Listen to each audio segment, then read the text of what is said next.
Assalamualaikum warahmatullahi wabarakatuh. Salam sehat. Berikut akan saya tampilkan video kesaksian dari Pak Roni yang salah satu anaknya ada gangguan tumbuh kembangnya karena ada pembekuan darah di otak. Sudah dilakukan perawatan medis. Saya juga bantu, mohon pada Allah secara non medisnya agar tumbuh kembang anak ini bisa normal sesuai anak sebayanya. Semoga ini bermanfaat bagi Bapak, Ibu, Saudara yang seandainya mengalami atau punya permasalahan yang sama dengan Pak Roni. Semuanya tidak lepas dari rahmat dan kehendak Allah. Terus berupaya, terus berjuang, insya Allah ada jalan keluarnya. Semoga bermanfaat. Wassalamualaikum warahmatullahi wabarakatuh. Assalamualaikum warahmatullahi wabarakatuh, Pak Roni. Waalaikumsalam warahmatullahi wabarakatuh. Ya, ketemu lagi ya kita, Pak Roni, bersama pengobatan tenaga anugerah ilahi pimpinan Pak Faisyono Yudi. Ya, Pak Yudi ya, Pak Roni ya bilang ya. Pak Roni, ini kami ingin Pak Roni bisa bercerita, mungkin ada pengalaman lagi selama berkonsultasi atau melakukan pengobatan bersama Pak Yudi. Alhamdulillah, dalam hidup pasti ada aja, Mbak. Ya. Ini apa ini yang mau disampaikan? Saya itu juga ya bersyukur, tapi ya juga bagaimana, tapi ya itulah hidup, saya harus jalani. Anak yang saya pertama normal, anak yang kedua normal, ketiga berikutnya juga normal, yang terakhir Masya Allah, Alhamdulillah juga ya diberi. Empat anak ya Pak Roni ya. Yang keempat kenapa ini Pak? Kebetulan kalau vonis dari medis katanya sih dia ada masalah di tumbuh kembang. Jadi apa ada keterlambatan di tumbuh kembang anaknya ya? Ya perempuan apa laki-laki Pak? Kebetulan perempuan. Namanya Jihan Rizda. Ya saya kasih nama Jihan. Ya kalau Jihannya dari neneknya, kalau Rizdanya itu saya kasih Rizda itu ya masih ada gitu loh. Rezeki masih ada gitu. Artinya seperti itu. Ternyata alhamdulillah diberi kesabaran yang seperti ini, saya juga masih tahap penyembuhan ya berangsur-angsur, moga-moga juga ada kenapa terlambatan tumbuh kembangnya Dik Jihan ini? Itu kayak info dari medis sih, pada otak besarnya dia ada pembekuan. Ya. Umur berapa waktu itu Pak divonis seperti itu? Atau Pak Roni waktu itu tahunya pas umur berapa? Jihan usia bayi atau? Dia sudah ya kurang lebih rentasnya itu sudah hampir 9 bulan ya, 9 bulan dia 9 bulan masih pergerakannya itu masih begitu-begitu saja. Dia belum bisa apa-apa. Ya, belum bisa apa-apa. 9 bulan kan mestinya sudah ada yang mulai merangkak, berjalan, berdiri ya. Gitu ya. Lah ini makan juga susah kalau enggak susu. Dia pokoknya asupannya hanya susu aja, dia yang lainnya enggak mau, tidak bisa. Maksudnya tidak menolak di perutnya. Dari tim medis dia menganjurkan, kebetulan waktu itu dia menganjurkan untuk bedah otak. Waktu umur 9 bulan atau umur sudah 9 bulan itu saya disuruh secara medis disuruh bedah otak di otak besarnya. Otomatis kalau secara lahiriah menurut saya sih oke, masuk akal, tetapi negatifnya itu yang kita yang takut, anak ini bisa jadi putus sarafnya. Tahu sendiri banyak orang yang sarafnya bengkong aja sudah kayak gitu. Apalagi putus gitu loh. Jadi waktu itu enggak ada apa-apa, Pak Roni keluarga enggak menyetujui ya untuk operasi atau otomatis saya walaupun anak seperti itu, anak menurut saya kan paling semua orang tua kan titipan amanah. Jadi dengan kata lain kan oke lah saya dicoba seperti ini lagi. saya terima, cuman saya harus belajar ya, sekali lagi loh ya, belajar membesarkan hati saya. Walaupun saya sebenarnya tidak terima, tapi ya kenyataannya seperti ini gitu loh. Lantas dalam perjalanan waktu Pak Roni berkonsultasi dengan Pak Fesyono Yudi gitu ya Pak, terkait dengan si Jihan ini gimana? Ya sebenarnya ada range waktunya. Ya. Begitu saya pengobatan itu maaf ya tidak cepat percaya begitu saja. Maaf ya. Tapi karena saya sudah masuk di yayasan Pak Fesyono Yudi, terus Pak Yudi juga berkenan untuk memberi support kepada saya lewat doa-doanya. Alhamdulillah saya jadi terkendali dan saya terima, dan ya tidak ada cara lain Pak Yudi, cuman maaf ya cuma dikasih air begitu saja. Pada saat ketemu dengan Pak Yudi itu air begitu saja. Tentunya doa lewat Bapak, Allah juga meridhoinya, alhamdulillah wa syukurillah. Berangsur-angsur anak saya juga akhirnya sedikit-sedikit tumbuh, berkembang. Awalnya itu maaf Mbak ya, cuma matanya aja yang hidup. Itu waktu itu usia berapa waktu ketemu dengan Pak Yudi, si Jihan ini? Kurang lebih ya hampir 2 tahun apa? Enggak, saya setelah dari itu saya mau nggak mau, walaupun secara lahirnya saya itu sudah kenal Pak Yudi, saya belum masuk ke keluarga saya. Saya begitu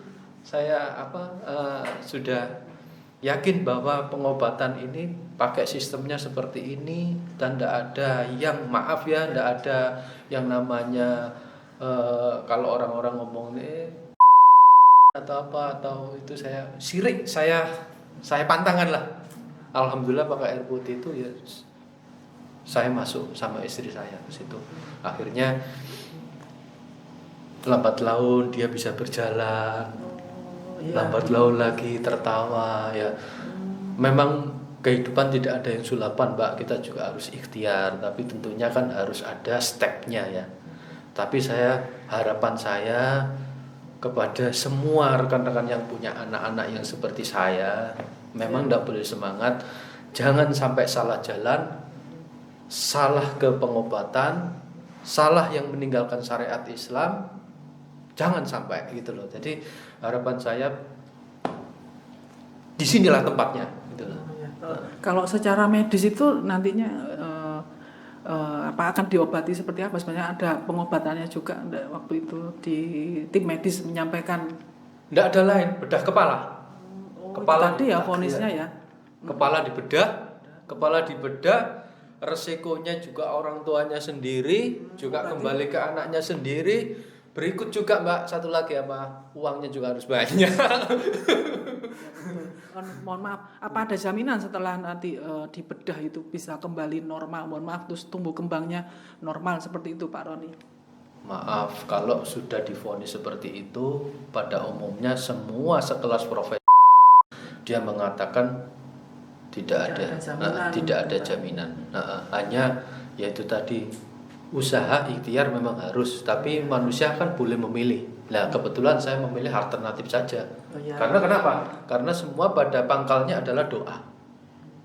Kembali lagi ke doa, bukan manusia itu memang berusaha, tapi doa itu kan wajib. Apalagi doa itu bukan sembarangan orang yang berdoa gitu loh, yang diterima maksudnya seperti itu. Pada saat Jihan ini diajak berkonsultasi dan diobati oleh Pak Yudi, ini diapain Pak Roni waktu itu di pengobatan? Alhamdulillah tidak, saya suka dengan cara yang seperti ini, seperti sunnah Nabi, dia hanya dengan air. Airnya ini hanya ya kalau orang dulu ngomong di asma ya, di asma tentunya dengan doa-doa beliau, terus dengan ridho Allah. Pak Roninya disuruh apa waktu itu? Saya hanya cukup mengikhlaskan kehidupannya seperti ini, berikhtiar, terus beristighfar kepada Allah dan berprasangka baik. Itu aja. Itu berapa lama untuk Jihan ini sampai bisa tadi ada perubahan, bisa jalan, terus bisa tertawa gitu. Berapa lama waktu itu diobati sama Pak Yudi? Yang jelas pada waktu itu pandangan kosong ibu ya semenjak lahir sampai ring 9 bulan. Begitu 10 bulan, 12 bulan saya mulai terapi di sini. Sekarang Jihan usia berapa Pak Roni? Sekarang dia usianya sudah kurang lebih ya 12 ya. Nah, 12 sekarang udah mau masuk sekolah. Ya saya masukkan ke sekolah luar biasa, kebetulan juga bisa mengikuti. Hanya untuk perkembangan secara motoriknya sudah sesuai dengan harapan saya. Dia bisa mandiri aja sudah alhamdulillah, Mbak. Mau ibaratnya mau makan sendiri, mau ambil makanan atau mau bermain ya. Terus kalau yang lain-lain ya namanya tumbuh kembang ya. Tumbuh kembang itu kan lambat. Nah, itu kembali lagi kita ya harus lepas. Tidak ada lain cara bersyukurnya kita berdoa lewat Pak Yudi. Nah, yang disarankan waktu itu Pak Roni sama Pak Yudi apa? Untuk Pak Roni terutama sama Ibu terkait dengan Jihan ini, apa saran beliau? Ya itu tadi Mbak, hanya disuruh bersyukur. Ini ujian. Itu tidak tahu ini maksudnya Allah itu apa kepada Bapak. Ada rahasia. Ya gitu ada rahasia ya yang tersembunyi di balik anak ini. Okay. Ya ya kita tetap berusaha, tetap lewat doa. Dan anehnya Mbak, pada waktu itu secara medis memang ada pembekuan di otak, padahal saya juga nggak ngomong sama Pak Yudi. Yang membuat saya semakin yakin Pak Yudi, anak ini Pak Roni ada pembekuan di otaknya, kok sama dengan medis gitu loh. Seperti apa yang dimaksud tadi Pak, pembukuan tadi? Ya otaknya itu menggumpal, masih pembekuan. Jadi ya memang dari sana dari lahirnya itulah. Jadi ya tetap juga mohon doanya saja semoga semua terlewatkan di sini. Terus sekarang Jihan sudah mulai tumbuh kembang ya. Ya mungkin tidak sama barangkali atau sudah mulai tampak normal gitu. Untuk sekarang 12 ya. Iya, untuk berlari-lari sudah bisa berlari-lari, motoriknya sudah bergurau sama adiknya, walaupun ya seperti itulah. Secara medis pun juga seperti itu, tapi kan kembali lagi secara medis kan memang seperti itu. Tapi kalau Allah menghendaki, saya juga menunggu mukjizat dari Allah lewat Pak Yudi, karena saya lihat perkembangan anak saya walaupun tanpa medis ternyata masih bisa sesuai dengan harapan gitu loh. Iya. Ada yang mau disampaikan Pak Roni? Saya kira kepada semua teman-teman atau rekan-rekan yang punya anak yang seperti saya keterlambatan, jangan putus asa. Masih ada jalan, tapi jangan sampai salah jalan. Makanya monggo ke Pak Presiden Yudi, karena di sana alhamdulillah dan terima kasih semua bantuan dari Pak Yudi dalam pengobatan tenaga anugerah ilahi ini, sehingga berangsur-angsur berkurang dan semoga nanti kedepannya sesuai dengan harapan kita, karena anak adalah titipan. Iya betul Pak Roni, anak adalah rezeki ya dari Allah. Ya cobaan juga dari Allah, ya tergantung kita para orang tua bagaimana mengasuh titipan Allah itu, membimbing. Terima kasih Pak Roni atas sharing pengalamannya dan dibantu Pak Yudi ini kan, karena si Jihan ini punya keterlambatan dalam tumbuh kembang, tapi alhamdulillah sudah berangsur-angsur membaik ya Pak Roni secara motorik tadi, dan terima kasih sudah berbagi kisah dengan kami. Terima kasih Pak Roni. Assalamualaikum warahmatullahi wabarakatuh. Waalaikumsalam warahmatullahi wabarakatuh.